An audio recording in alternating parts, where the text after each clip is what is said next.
What we've got here is quite a cool level where we have got teleports. I've just done it in this very simple way. So we have a stick, which you can see here, which the Kodu comes out of, and then we have these teleport pads which the Kodu can come into. So you can see when I go above the teleport pad, I teleport over to another pad, and again I teleport over to another pad, and so on, and I can go round and round and round, and it always works.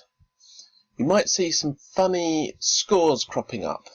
So in pink you can see that there's numbers coming up to the top here, and that's because of how we've programmed it. Let's have a look inside.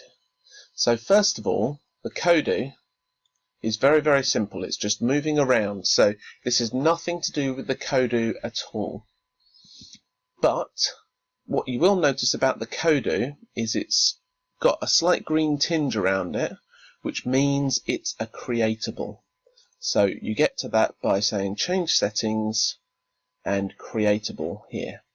If you notice, there is only one allowed at any one particular time, and this is the secret to how it works. The sticks are in two parts. There's one part which is the receiver pad and one which is the sender pad. If I program the receiver pad, all it does is it generates a new Kodu whenever the pink score is set to no points. If I have a look at the second receiver pad, it does it when it's set to 1 point, and then the third receiver pad when it's set to 2 points. So it can go round and round and round. So depending on the number of pink points, one of these, if there isn't already a Kodu, will generate it. The reason why if there isn't already a Kodu is because, well, of course, there's only one allowed. The real magic happens in these sticks, and they're all identical.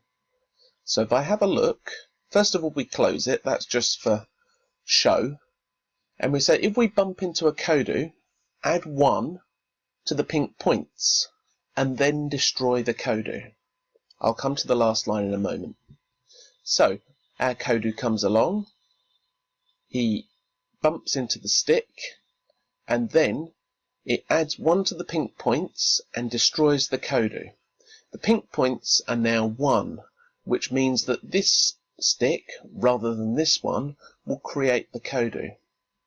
As we come across here, the same thing happens. It adds 1, it becomes 2 points, and then destroys the Kodu.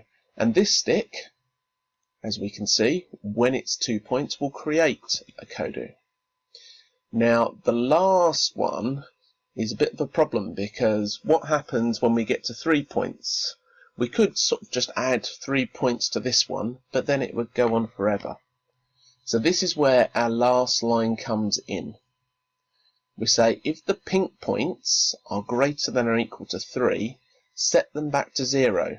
So as soon as 1 gets added on by this stick here, it gets set back to 0 because pink point is now 3. And the Kodu appears next to the first stick again. And that's the simple magic behind making Kodu teleport pads. And it's great fun to have some of these in your level, and always amazes people that have a look at it because they've got no idea how you've done it. So, if you think about any other game, when you've got a teleport, the game has to know where we're teleporting to, and that is really, really important for understanding how games work underneath. I hope you enjoyed the video. Give it a try.